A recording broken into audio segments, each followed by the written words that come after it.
मुझे लगता है कि हम सब ने अपनी जिंदगी में कभी ना कभी यह गहराई से महसूस किया ही है कि जितना ज्यादा हम अपनी बात को सही साबित करने के लिए आवाज उठाते हैं, सामने वाले के कान ना उतने ही मजबूती से बंद हो जाते हैं।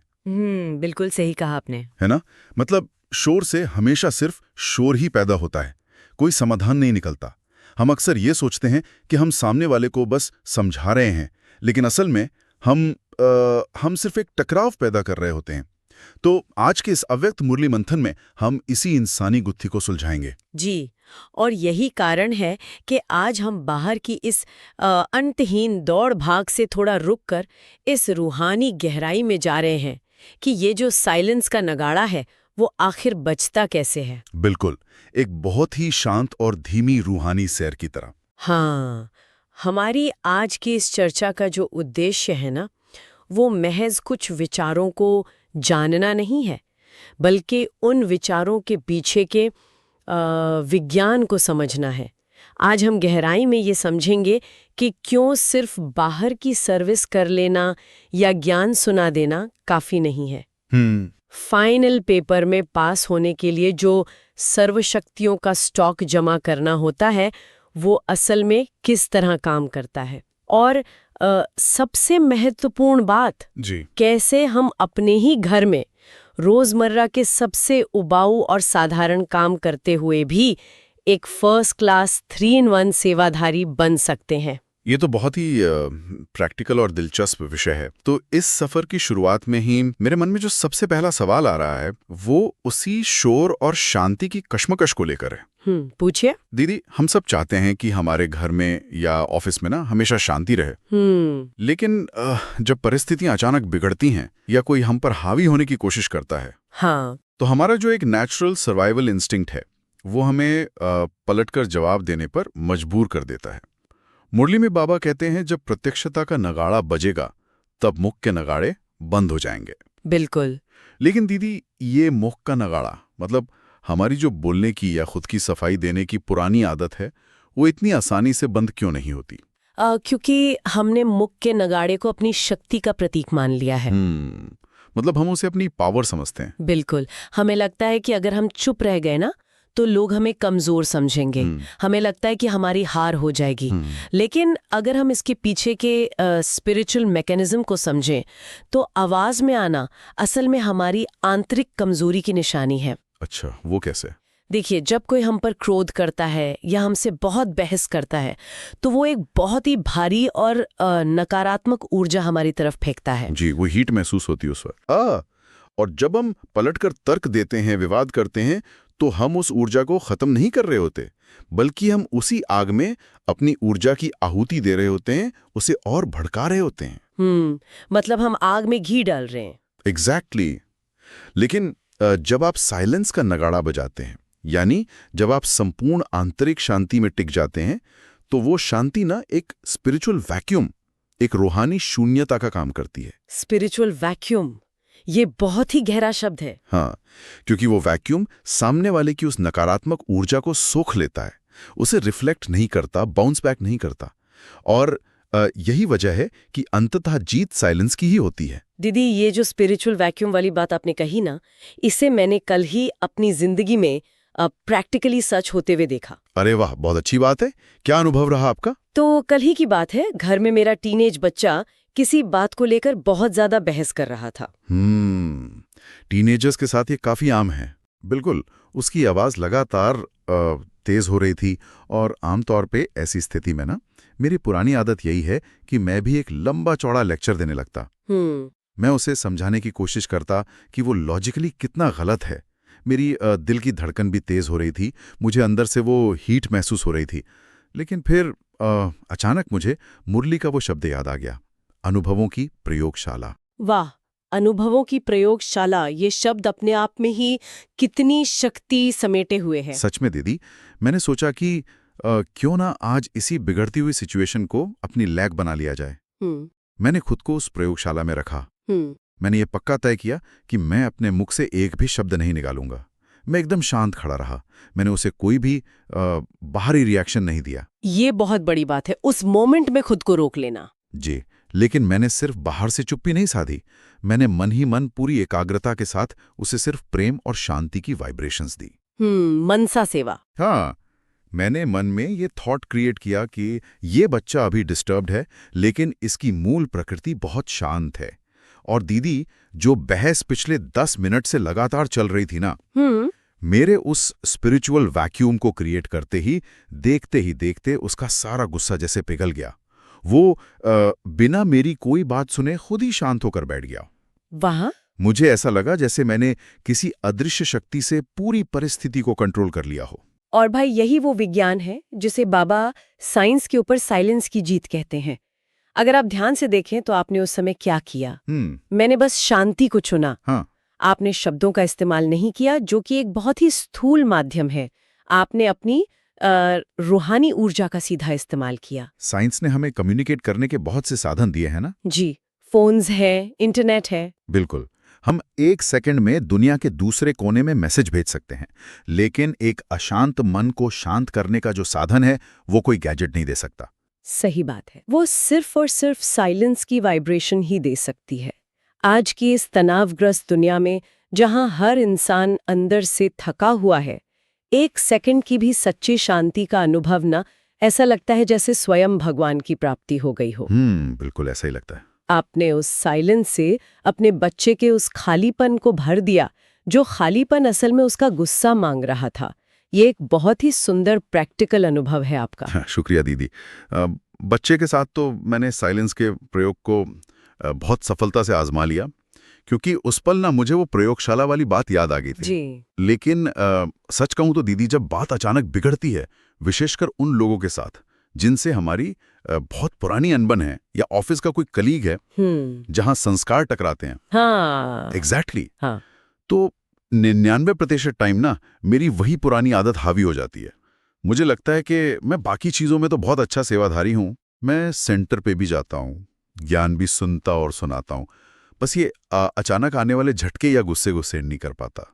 और यही आके मुझे घबराहट होती है कि क्या मेरी बाकी की गई सारी मेहनत, वो जो मैंने सर्विस की है, क्या वो सब बेकार हो जाएगी?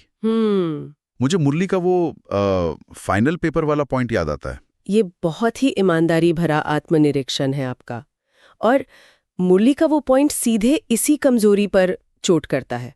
बाबा बहुत ही स्पष्ट शब्दों में कहते हैं, अगर समाने की शक्ति है लेकिन सहन शक्ति नहीं, तो फाइनल पेपर में क्वेश्चन वही आएगा जिस शक्ति की कमी है। जिस शक्ति की कमी है वही क्वेश्चन आएगा। जी, हम अक्सर ये गलती करते हैं कि हम अपनी आध्यात्मिक यात्रा को ना अपनी सुविधा के अनुसार ढाल लेते हैं। मतलब हम चूज कर लेते कि हमें क्या करना है। बिल्कुल।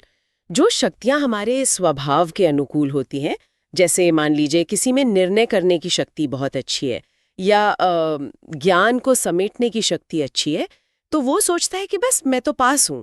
लेकिन आध्यात्मिक विज्ञान ऐसे काम नहीं करता। तो क्या इसका मतलब यह है कि माया, या जिसे हम परिस्थितियां कहते हैं, वो जानबूझकर उसी कमजोरी को टारगेट करती हैं जिसे हम छिपा रहे होते हैं? एकदम सही पकड़ा आपने।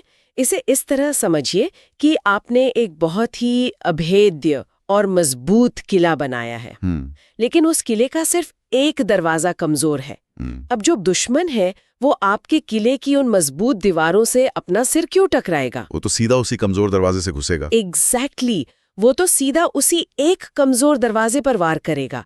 अगर आप में सहन शक्ति की कमी है ना, तो आपको जीवन में बार बार ऐसे ही लोग, ऐसी ही परिस्थितियां मिलेंगी जहां आपको अपमान या क्रोध सहना ही पड़े। बाप रे, ये तो बहुत ही डीप है। हाँ, और फाइनल पेपर का मतलब ये नहीं है कि अंत में कोई एक दिन आएगा जब आपका कोई लिखित टेस्ट होगा।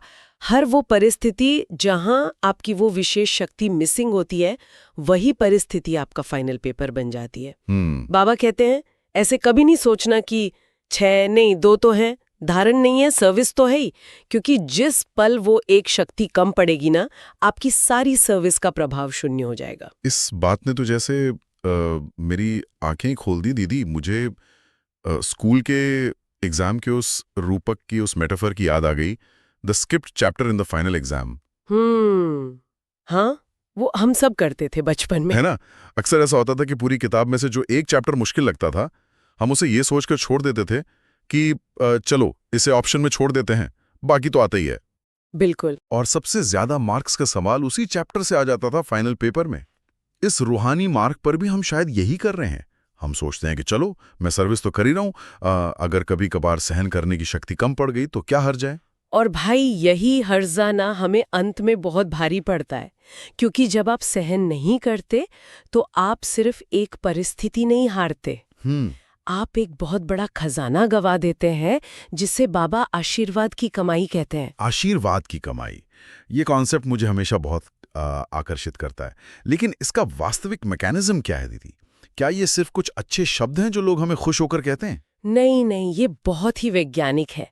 आशीर्वाद कोई सिर्फ बोले जाने वाले शब्द नहीं है, ये एक बहुत ही उच्च आवृत्ति की, हाई फ्रीक्वेंसी की ऊर्जा है। High frequency energy.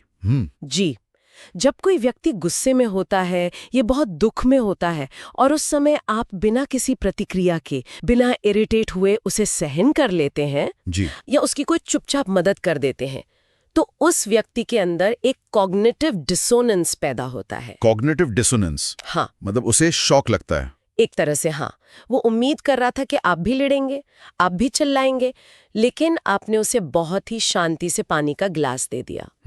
उसका पूरा पैटर्न टूट गया। बिल्कुल। उस पल उसके दिल से आपके लिए जो कृतज्ञता की, ग्रैटिट्यूड की एक लहर निकलती है ना, वो एक अदृश्य करेंसी की तरह आपके आध्यात्मिक बैंक बैलेंस में जमा हो जाती है। वाह, इनविजिबल करेंसी। जी, ये ऊर्जा आपके चारों ओर एक ऐसा सुरक्षा कवच बना देती है जो जीवन की बड़ी से बड़ी प्राकृतिक या मानसिक आपदा में आपको बिल्कुल स्थिर रखती है। महादानी सिर्फ वो नहीं है जो स्टेज पे खड़े होकर बहुत अच्छा ज्ञान सुनाए।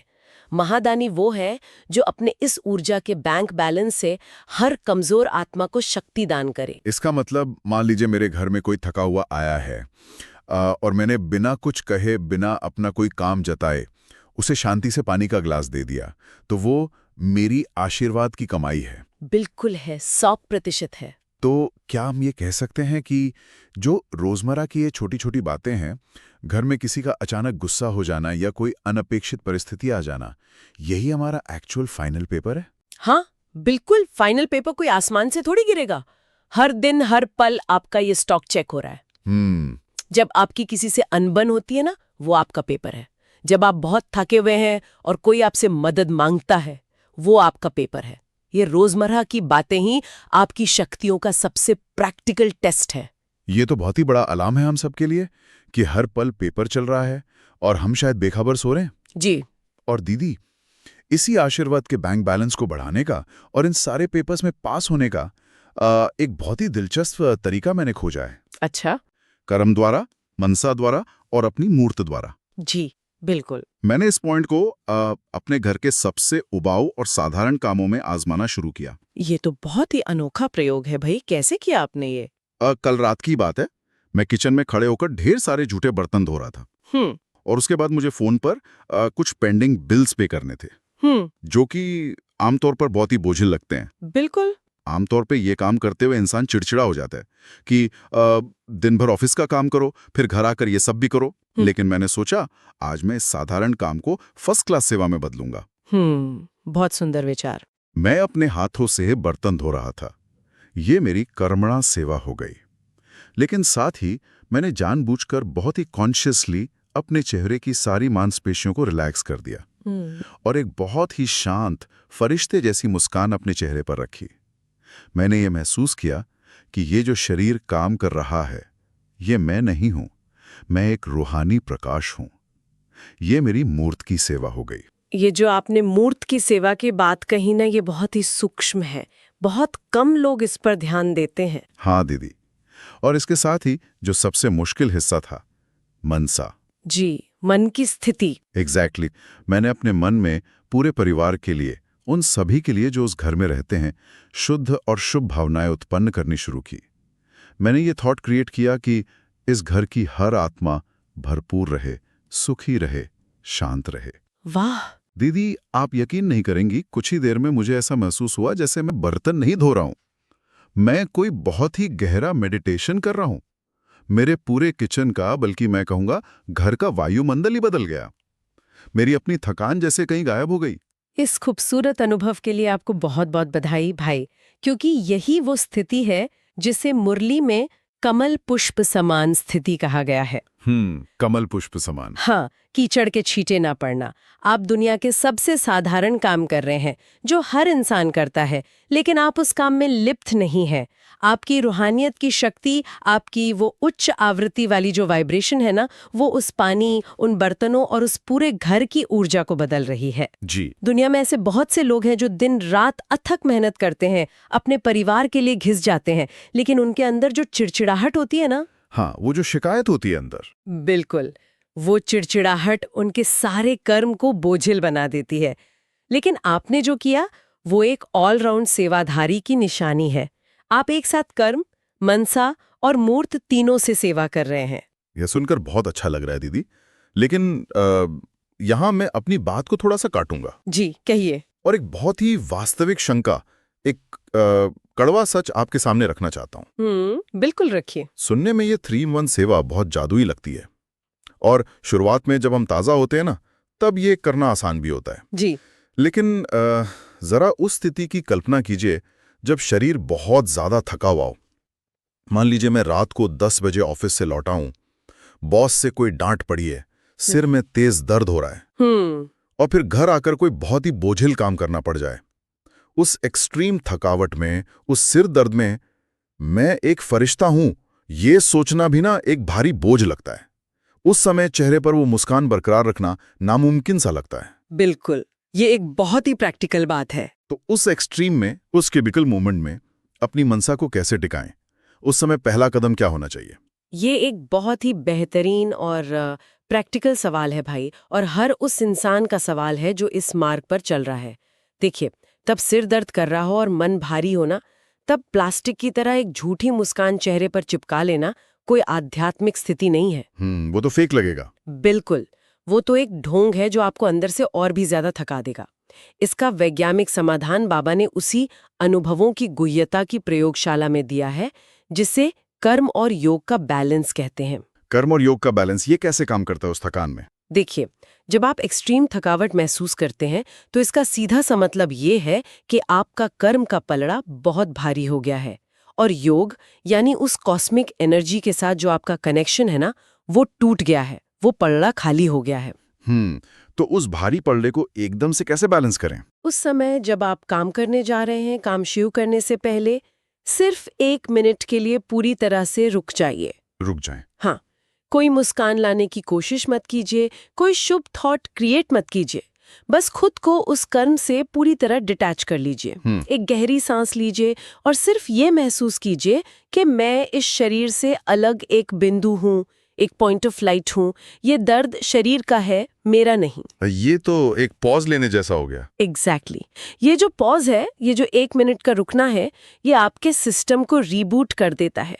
जैसे एक ओवरहीट हुए फोन को आप रीस्टार्ट करते हैं ना। हाँ, जब फोन हैंग हो जाता है तो हम उसे रीस्टार्ट करते हैं। बिल्कुल वही। जब आप उस 1 मिनट के डिटैचमेंट से वापस कर्म में आते हैं तो आपकी मनसा अपने आप चार्ज हो चुकी होती है।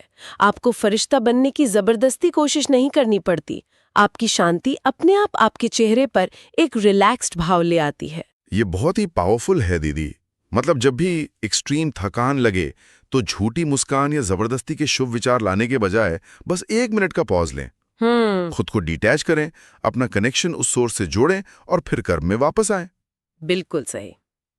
और आइए, आज की इस गहरी और सुकून भरी चर्चा को हम सिर्फ शब्दों या थ्योरी तक सीमित न रखें। जी। हम अभी इसी वक्त उस प्रयोगशाला का, उस पॉज का अनुभव करते हैं। और इस रूहानी चर्चा को सुन रही सभी आत्माएं, आइए हम अभी इसी क्षण अपनी रूहानी प्रयोगशाला में चलते हैं। अपनी आंखें धीरे से बंद कर लीजिए। महसूस कीजिए आप अपने घर का कोई बहुत ही साधारण सा काम कर रहे हैं। शायद कपड़े समेट रहे हैं या अपनी डेस्क साफ कर रहे हैं। जी। देखिए अपने हाथों को, कितनी सहजता से, कितने प्यार से ये काम कर रहे हैं, बिना किसी हड़बड़ी के, बिना किसी बोझ के। ये आपकी कर्मणा सेवा है। अब अपने चेहरे की सभी मांसपेशियों को पूरी तरह से ढीला छोड़ दीजिए। एकदम रिलैक्स और बहुत ही शांति के साथ एक खूबसूरत रूहानी मुस्कान अपने चेहरे पर ले आइए। बहुत ही शांत। कोई दिखावा नहीं, सिर्फ भीतर की शांति का रिफ्लेक्शन। महसूस कीजिए कि आपके चेहरे से एक अलौकिक प्रकाश निकल रहा है। आपकी मूर्ति एकदम एक फरिश्ते की तरह चमक रही है। जो भी आपको देखेगा उसकी थकान भी मिट जाएगी। और अब अपने मन में, अपने घर के हर सदस्य के लिए, अपने साथियों के लिए ब्रह्मांड की सबसे शुद्ध और शुभ भावनाएं भर लीजिए कि हर आत्मा शांत है, हर आत्मा सुखी और भरपूर है। ये आपकी मनसा सेवा है। महसूस कीजिए कैसे ये 3-in-1 सेवा आपके साधारण से काम को एक बहुत ही शक्तिशाली योग में बदल रही है। आपके आसपास का पूरा वायुमंडल, आपके घर का कोना-कोना इस पवित्र ऊर्जा से भर गया है। आप सुख के, शांति के मास्टर सागर हैं। सचमुच दीदी, जब हम रूहानियत के इस अभ्यास में टिक जाते हैं, इस फरिश्तेपन की गहरी स्थिति में होते हैं, तो बाहर के शोर से या वाणी में आने का दिल ही नहीं करता। बिल्कुल। मुख के नगाड़े अपने आप शांत हो जाते हैं और सिर्फ साइलेंस की भाषा, हमारा वो रूहानी वजूद काम करता है। यह अनुभव इतना शक्तिशाली है कि लगता है बस इसी शांति में, इसी 3-in-1 सेवा में टिके रहे। जी भाई, यही असली रूहानियत है। और मैं आशा करता हूं कि जो भी इस चर्चा को सुन रहे हैं, वे भी आज से अपने उबाऊ कामों को इस फर्स्ट क्लास सेवा में बदलेंगे।